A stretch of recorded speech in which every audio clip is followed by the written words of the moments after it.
Well, moving on, let's talk a little bit more of getting more sophisticated in terms of using the digital gates, and that's where we get into the idea of Boolean algebra.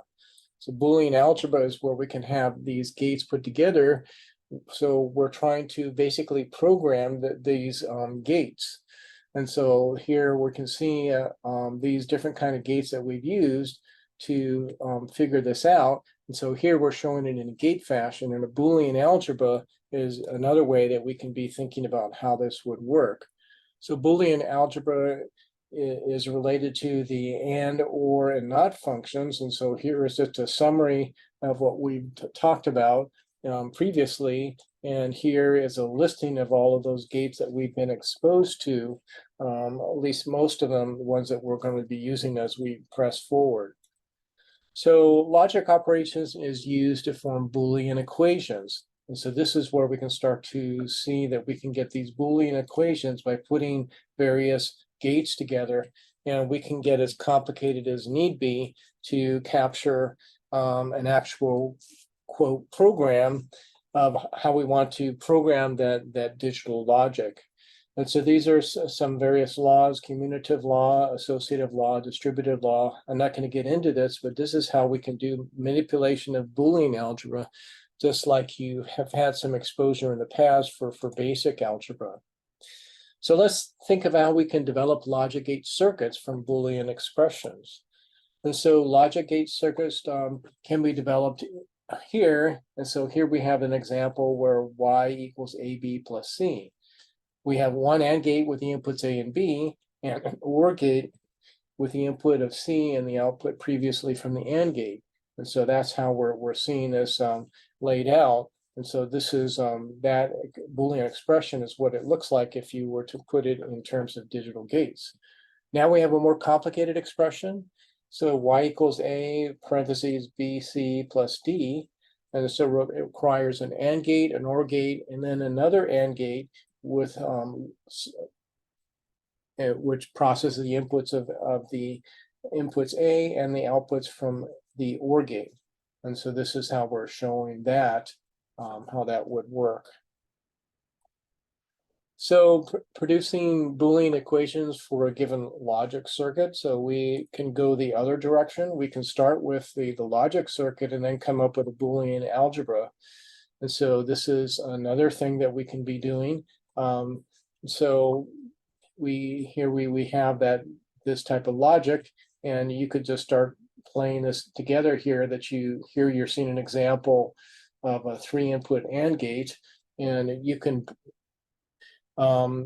decompose that into 2 AND gates, having 2, and then the second gate that looks at the third one. So that is maybe another way that you might want to look at it.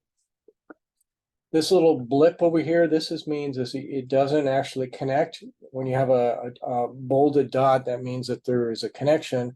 And now we're seeing a more complicated example here for what it would look like for a circuit. Okay, I went back and fixed some things that things weren't lining up well. So I already talked about this one. And then on this following chart, I moved this over here because it was being blocked. And so I was mentioning these connections, and those are some things that would be useful if you're not familiar with this kind of a syntax to be thinking about it. Well, let's think of the distinction between having a hardwire logic versus a program logic.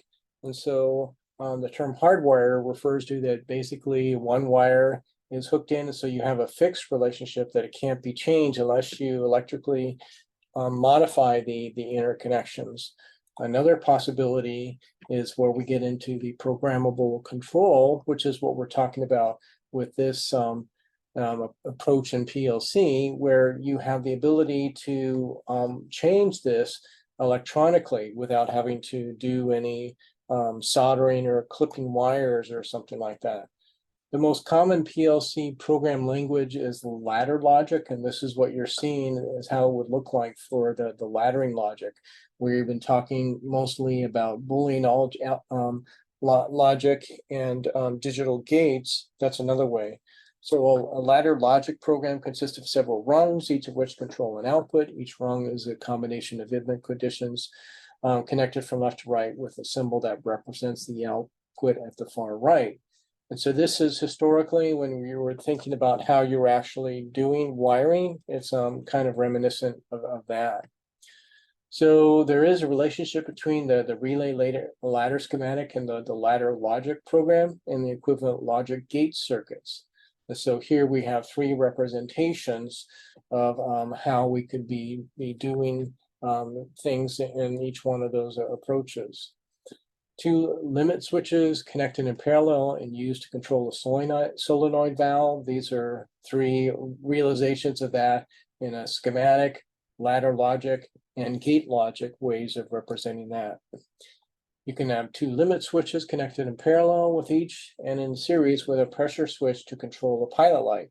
And once again, we're seeing three expressions for what that would be if we're going to be doing each according to whatever would be the way you would like to be doing it in terms of programming. So you can have two limit switches connected in parallel with each other and in series, and with two sets of flow switches in parallel and used to control the pilot light. So that's what that was look like. So it's getting a little bit more complicated. Two limit switches connected in series with each other and in parallel with a third limit switch and used to control a warning horn. So here are the various ways of how that would look like for developing the logic for each one of those. Then we have two limit switches connected in series with each other and in parallel with two other limit switches in series and used to control a pilot light. So you can see that there's a little bit difference in terms of the syntax, which we see for the schematic of the logic program. We just know that the output is where it would service for the gate logic. One limit switch connected in series with a normally closed push button and used to control a solenoid valve. Each one of these representations is would produce the same result once again. The output lamp of a circuit is on only when the push button A or B is pressed, but not both. And so that might be reminiscent of an exclusive OR if you're familiar with that. And so that's what this symbol means, but it also has a more complicated, this is the realization that we did up here for the gate logic example. So when either start button is depressed, the motor runs, either stop button stops the motor when it is depressed. And so here we see an example of that. So you can have a physical switch that's being included in a gate logic. And so here we have all three of those representations shown next to each other to give you an idea what that would look like. So programming word level logic instructions, this is something else. Selecting word logic instructions if you want to know when matching bits of two different words are both on, that would be and.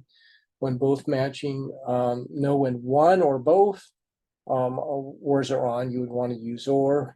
When only one of the two is matching, so you can use an exclusive for that. And the reverse, the state would be using a not. So those are the ways of how that would work. So here we're trying to process things, and so this instruction tells the processor to perform an AND operation on two inputs and store the result in a destination. So that's what we're seeing here as an example. So that would be word level AND, word level OR. This instruction ORs the data in A with B and stores the result in the destination address. So we're doing an OR for each one of these bits. As we go forward. Exclusive OR, and so this is how that would work using the same kind of logic. And so basically we can see that we have a variety of different ways of how we can be doing this kind of programming. And finally, just one other example, a word level NOT operation. So basically we're inverting everything. So the destination would have the inversion of what was at the input, and that would be it. Okay, that's a quick summary of the digital logic way of doing programming. Thank you.